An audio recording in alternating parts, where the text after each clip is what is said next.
So let's see what he's gonna do. So he pushes mid wave here. Then he plays with the teammates. Same thing. Same thing, same thing. He doesn't have ult, but now he wants to W angle into R. Beautiful R. Does he have ult? Okay, that doesn't sound like good news here. Okay, ooh, 24 HP. But I mean, does it matter that Skarner didn't die? Because you still get Ataka and you still get the flowers. And then we go bot and you probably get the bot wave as well on the next wave. I don't think they can do it on this tempo, but they could try. Don't have buy ulti, and having ult is like super important.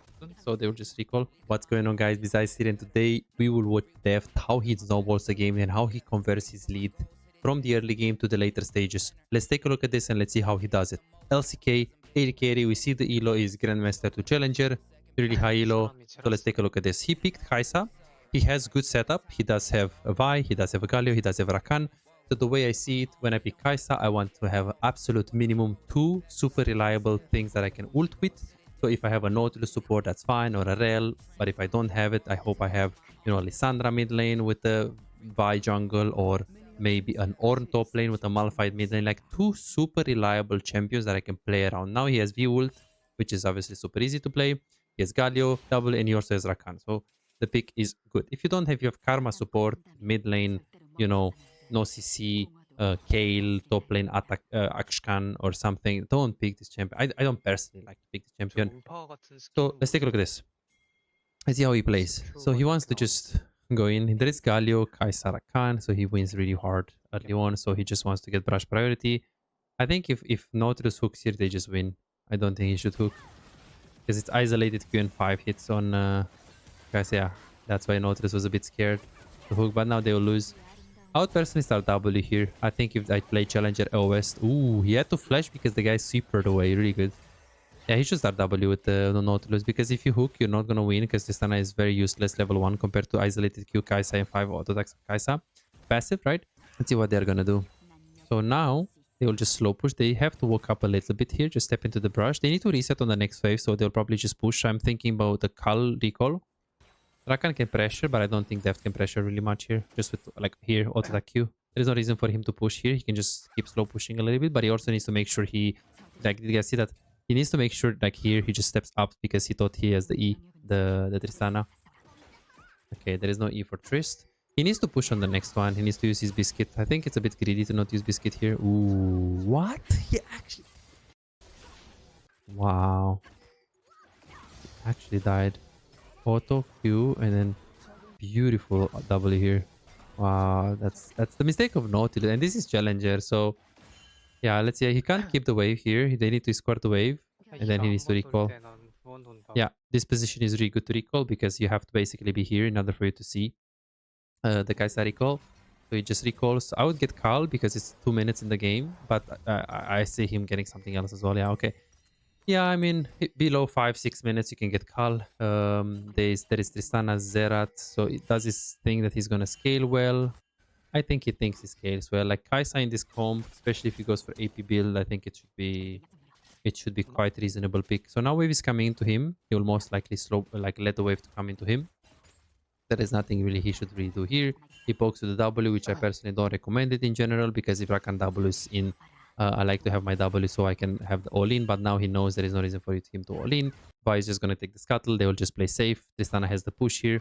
Are you an AD carry main who feels like no matter how well you play, win the lane, make good decisions, play mechanically well most of the times, but you still have no real impact? You crush it one day, win 5 games in a row and feel unstoppable, but the next day you lose every single game and start doubting yourself. Am I even a good AD carry? What can I do if enemy top lane and mid lane are so fed? Imagine a world where you never let the lead slip away. You know exactly how to push your advantage, exactly when to rotate at the right time, and how to control objectives so you can snowball the game. A world where, as AD carry, you don't feel forced to make risky plays and you don't drop your lead. But you don't have to imagine it, you can make it a reality. This is Martin. He was grinding games, watching guides and trying his best, but none of it seemed to work. The problem? He was focusing on the wrong things. You don't improve just by playing more games, you improve by fixing the small mistakes that cost you wins. And that's a problem that most AD carry face. From Platinum 3 to Diamond in 2 months. Billy found himself making the same mistakes over and over again, engaging at the wrong time or mispositioning in teamfights, dying for no reason, and he even knew some of the mistakes but he didn't know how to fix it. He would find himself guessing what to do next, unsure whether to push, rotate or fight while feeling completely lost in the mid game. Now, he knows exactly what to do at every stage of the game and his results speak for themselves. Silver to Emerald in a month.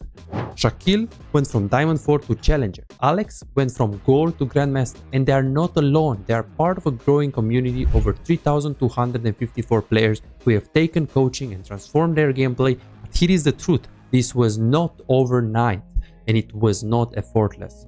Shaquille spent 2 years grinding to reach Challenger. Not by playing more, but by playing smarter. Alex dedicated 26 months refining his skills and climbing to Grandmaster once he started focusing on what actually matters. So no, this is not a one session and you'll climb instantly, promise. If you're looking for that, if you're looking for a shortcut, this isn't it.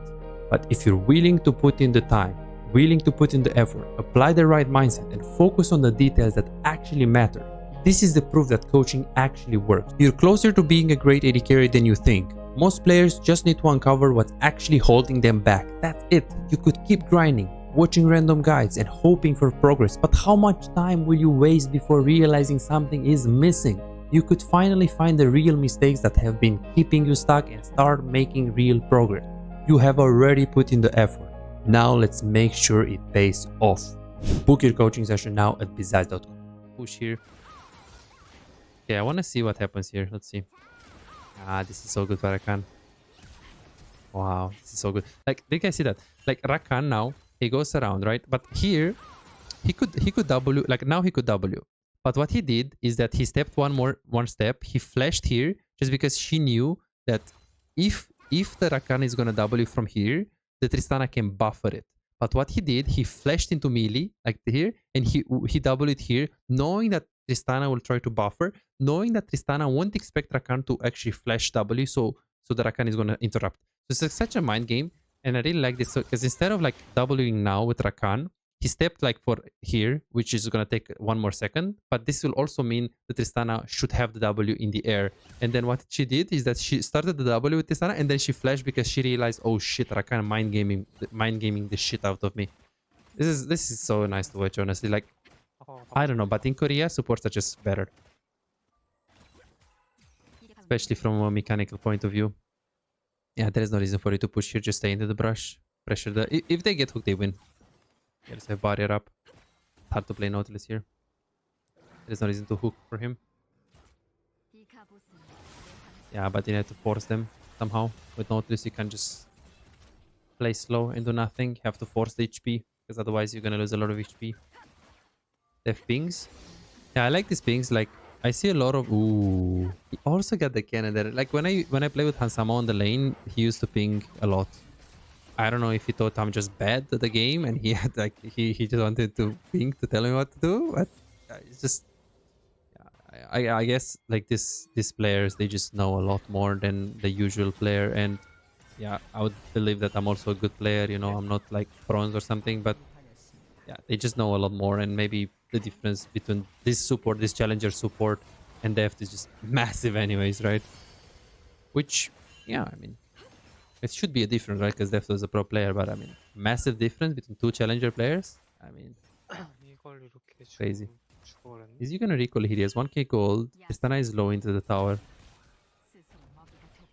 I can see a world where he stays, but there is no reason for him to recall here.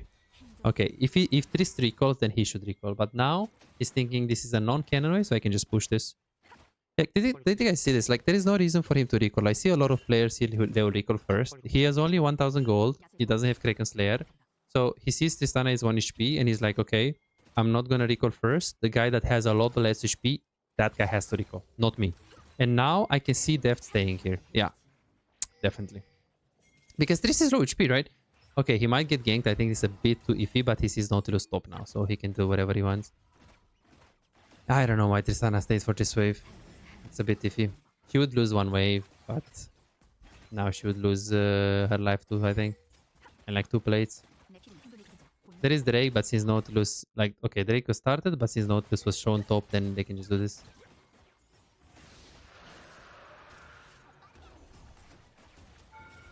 Okay, I want to see how they play this. So who started the dive? So Tristana wanted to get the XP of the next wave, and the Zera just ulted this. Let's see how this all started. I don't understand. So she was actually doubling really well. And I guess Rakan didn't have W, did he? Ah, he just... I see. He just used it on the wave. And now Rakan has only Q. But he was tanking. Like, how was Rakan tanking here? Ah, he just ulted. Let's see. He doesn't use his biscuit? He needs to use barrier. Okay, he forgot about the biscuit. Maybe he thought he doesn't need it. And then he calls in the first brush. He knows where Nautilus is. Because they has this word. Usually recalling in the first brush is a bit greedy. I gotta be honest. I gotta be very honest. Okay, so let's see what he's gonna do here. Whoa, whoa, whoa, whoa, whoa, whoa, whoa. Why did he do this? Okay, that's a mistake. So he tried to walk up in Q. He missed the click on the twist there. He thought that he can just hit. Nautilus doesn't go for a hook because Rakan is here. I think they actually... So the only reason why Rakan doesn't... Like the Nautilus didn't hook here is because he... Not because Rakan is here, because that he know. But they didn't know where is Vi. So DEFT mind gaming them a little bit, but still like fighting into so many minions there is a little bit iffy. I wouldn't say it's ideal. Wait, what was that Q? Wow, that is isolated Q. I like this. Like when I watch, yeah, I guess that's the difference between like Master Kaisas and Challenger Grandmaster. Oh, he needs to go. Wait, he didn't press B?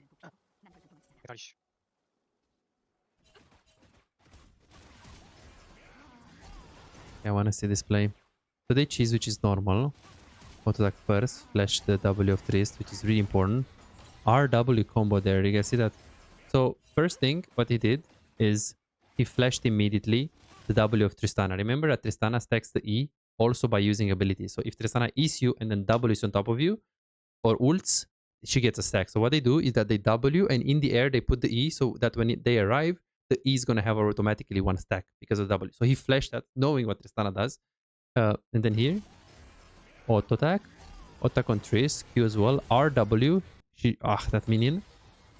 I think it's just gonna die here. Yeah, he played really well.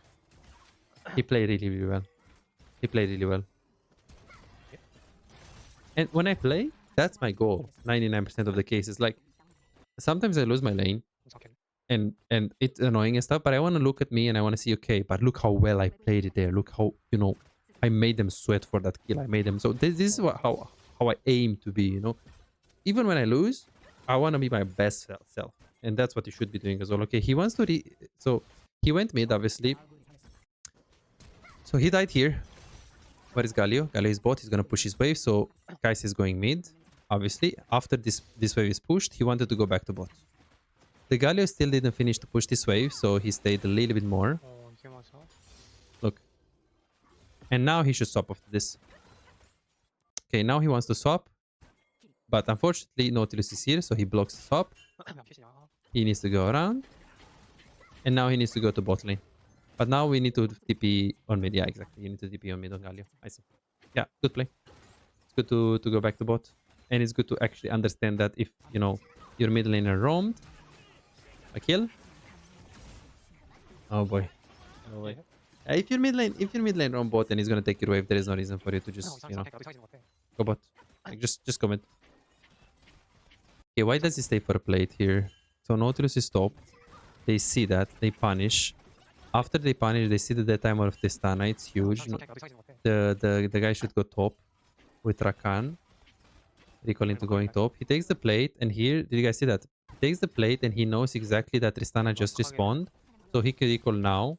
He doesn't really have a wave. He pushes. I don't think he's gonna stay for plate. Be pretty bad because Tristana right now, she should pass the inhibitor, and he doesn't even have a big wave with Kaisa. He could get displayed, but the problem is that he won't be able to recall after. He's either gonna die or just get stopped of the recall. So he knows exactly where is Tristana. He knows exactly how many plays he should take, judging of the death timer. Yeah, it's just lovely to watch them, honestly. Like they are just having good fundamentals. This is just normal. This is just basic for like, I mean, master. When I play in master, people still don't have like fundamentals like clean. So I would say that's from grandmaster plus challenger for sure. They have, at least on LOS, because you know some regions are better than others. So here, so he goes bot. Why doesn't he follow he immediately? There is a wave into the tower, and after he takes this wave, he immediately moves. He doesn't need to push one more wave because there is an urgency here for the Drake. He stays a little bit for the Drake. He doesn't stay for 1 HP. He stays like until it's like 800 HP for the Drake. Or like 1000. Beautiful, beautiful E here. I mean, I gotta be honest, he also has support, right? He also has support. Look how smooth he actually went in here. He also has good support. Okay, so let's see how they execute this dive. Okay, one. Okay, so what did they do, realistically speaking? So the Kai'Sa doesn't need to tank. So Rakan tanks, you stop the E, you take the E, you hit, okay. Rakan is still tanking. Is he gonna ult? No, he's just hitting normally. He will probably need to barrier potion here. And then what do they do after? Zerat is there, so he just records instantly. He kinda needs to be in the third brush. Yeah, that is greedy. Because this is worded. This is worded. Okay, so how do they play now? So he wants to go bot, but then he's like, let me just be mid. Galio is bot. Yeah, there is no reason for him to be bot. He can just go mid. Oh my god, so aggressive. So aggressive. That's lovely. Let's see. So he stacks his Kraken Slayer. Like, did you guys see that? So he auto-attacks the minions 2 times. 1, 2. Now he has Kraken. He uses E, auto, and then just dodges the Nautilus hook with the R, and then just flashes instantly. Oh, but this is so smooth gameplay. Like, look at Nautilus. He could have hooked here. He didn't because DEFT is just dodging a lot. Like, look at this. DEFT is like here left and then right. Do you guys see that? It's super subtle, but I can see his movement is like really good.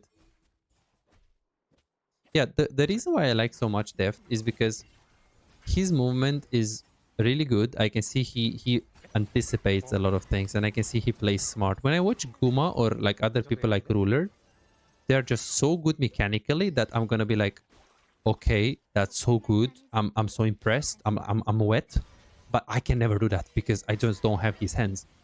And I feel like, is it useful to watch players like this? I mean, I'm never gonna be able to pull that thing off, but I still like to watch Guma because he's just, you know, it's just cool to watch Guma. Am I gonna learn more than like besides videos or like, you know, other watching like other Korean players? I mean, probably not. Probably not.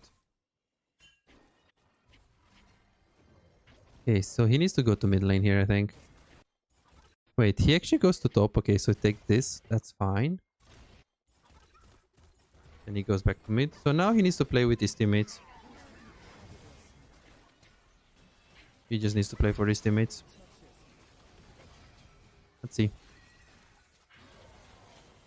So let's actually take a look at his decision making right here. So he ults, but does he know where is Karna? Yeah, he knows where is Karna. Let's see the W angle. Beautiful. You can't really dodge in that angle. He ult. And I like that he also ults, like, as you guys can see, behind the target. So you get actually the isolated Q. He still has the E, which is probably going to use it to dodge. Okay, he's just going in. He doesn't care. So what do they do after this? So I'm thinking push mid. 2 people take Herald and the other people just push mid. I don't know what Rakan is doing right there, but I guess there is also Drake. Yeah, that's a mistake of Rakan here. Supportive. There is no reason for him to stay there. Like, we're making 2 plays at the same time, which sometimes it can feel tough, but with 2 people dead, we're doing this and doing this. We don't have push top, we don't have push bot, we don't have... we probably don't have TP on Galio or ulti, so there's no reason to pressure that angle. He's a bit autopilot, but it can happen, you know. He has locket, he had everything. But yeah, I mean, we all make mistakes, we all make autopilot plays, so I wouldn't be mad on him. The only problem is that they get mid tower right here. So we got Herald. And the enemy team get mid tower, and now they get also Drake. It's a bit annoying, but that's League, right? Like a mistake like that, and it can be... Yeah, you're just gonna get punished. Okay, why is he going top here? So Galio is going mid. Okay, so Galio is going mid. Akali is pushing top lane. Ping's on my way. Takes the plant. Is he gonna do it? Is he gonna do it? So he goes from behind. I mean, Rakan is ult. He tried to W because W gives vision, but I think he's dead. Yeah, he's dead. So what is he gonna do? This is gonna push top, one wave, and then he goes to take the red buff, pushes top another wave, and then now he goes to his teammates. Now he has his ult, so there is no reason for him to push on wave top lane. Galio is having a really good angle here. Queen is also looking. So a lot of people will say here that you would push one more, but it's actually, I don't think it's good. Like you push this, you see Zerat ulti, you see everyone is in position to flank. You have ult as well yourself with Kaisa, so let's do it. Yeah, that's really good. He's gonna ult right away. He just ease. And now he's probably just gonna stay in the fire, but he doesn't have a way to pro, or maybe? Wow. But that Rakan engage was really good. I wanna see this. Let's see how he do it. Okay, how did he do it with Rakan? So did he just eat first, right? Okay, so he ulted. I think he ulted. Then he eat, and then he doubled it. And then the left is like RW, everything. He goes on the first target right there. He goes on the Testana. I'm thinking, okay, so what are they going to be able to take here? Because I don't think they can take more than 2 towers, and I don't think they can take inhibitor, but I hope I'm wrong, and they just take everything here. So they take this, and I think they just reset and play for Atakan. Maybe they take Krugs, or red buff Krugs or something, and then they just recall here. There is no reason for him to stay. I don't think Queen can take tower, so I think he should recall instantly. This is Challenger, so he should understand what tempo is. There is no reason for him to hit tower for no reason. So yeah. Okay, Vi unfortunately stayed, but I mean, this should still be fine. Because 3 people are here. Okay, take the Gromp. Stay on the bot lane. Someone needs to react that wave bot lane, but I guess it's gonna be Galio.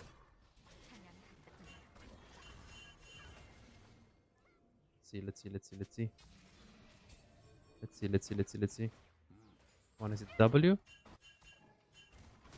Yeah, he's playing really well around the team, and this is what a lot of AD carries don't actually understand. It's not about you making plays a lot of the times in the mid game. It's about how well you know how to adapt with your teammates. You know when to follow them, what positioning should you have. You know where should you position, when should you commit, when should you hover. You know. So now he has Nashor Tooth, so no matter what the teams do, DEFT is like pinging them back, then just taking the Nashor Tooth, and now he's back mid. There is no reason for him um, to not recall if he has the item. Oh, this is big. Oh, shit. Needs a flash here. Yeah, mid wave. There is no one really on the vision here. So now it's yeah. Also like staying here on the left when he doesn't have vision there. That's a mistake. You know, it's easy to say what this is so stupid. But I mean, like we all probably watched like a pro player and he died in a way and be like, bro, what is he doing? That's so stupid. Because it's easy to underestimate, you know, and to say, you know, whoa, this guy is so bad. Like, how can he make this mistake? When if you would watch yourself playing, you would laugh every 10 seconds that you play. But this is really interesting. So he escapes here, and then he still hovers, goes onto the Skarner, is buried here, and there is a Kali. He's a bit split up, but I think if she ults, I see. He's a bit split up. This is gonna be a long game if this is gonna be continuing like this. So now he should go to mid. Okay, he just takes red, takes down. I guess he needs Zonias. So it's Kraken Slayer, Greensus, Nashor Tooth. Pushes mid wave, goes back to bot. Whoa.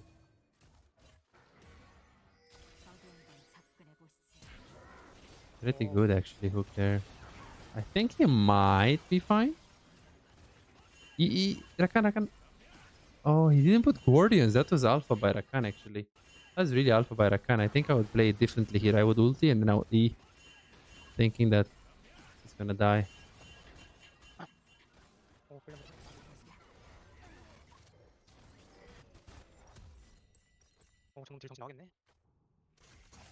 That's crazy.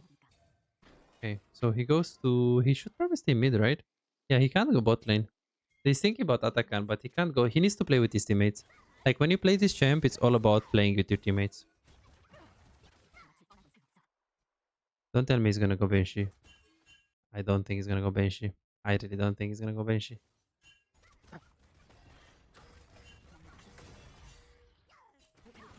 Okay, so he pushes mid wave. He can't... Can he enter top? Yeah, he can't re-enter top. He's gonna push mid. And he's probably gonna play for bot tower, but they can't really give Nash. So Queen is gonna play for bot tower. He's gonna just poke with W. Need W. Oh, nice. This is good. And the Zerat is so good. This Korean Zerat, he's just hitting everything. It's just crazy that he's just hitting everything. It's just really crazy. Okay, and I really like this. Like, pay attention to this. So he dodges this. He goes on the first target. Pay attention to his positioning right here. So he's like so max range. He's always like spacing max range, staying away of the current ulti. Akali also can't ulti him. Look at this. Max range, max range, max range, max range. Akali can't ulti through him. She would have to use ulti on maybe Rakan and then ulti on the Kai'Sa or something. This is quite huge. If they can get this Nash, it's really huge. But I'm thinking he has no mana and they have Zerat and it's tight spot. Tight spot against Zerat is really annoying. But yeah, they get it. Okay, he's recalling immediately, which I like. So just a tempo recall. He just recalls like right away. Okay, then we go to mid lane. We just take the wave. Now he has Banshee. So now it should be easy on a theoretical level. I don't like that he pushed this wave right away. I would wait Queen to get there into that wave and then push the waves at the same time. Especially because we also have top wave right here. But now he's thinking about Atakan. He's thinking that I'm going to take mid prio for Atakan. I'm not going to take mid prio to play 131 or 401. I'm going to take mid prio so I can play Atakan. Which is obviously smart and the right play. I just want to see how they play here. Because the enemy team should be losing this. But Zerat is so good. It's crazy. Oh, he used barrier. Like, Zerat is so OP. Yeah, this is... I mean, it's so difficult to play. Like, it's so difficult because he's dodging a lot. But it's just really difficult to play. Like, really, really difficult to play here. He just has to play for W and then ulti to commit, like, when he's able to. But it's so, like, pay attention to him, right? They just have so much space because they have the Zerat. So it's just very, very, very difficult to play. I just hope they don't take Atakan, and I don't think they do because they just have Kai'Sa Ws. So he just takes this. I think he's just going to want recall or double into brush. Oof. Okay.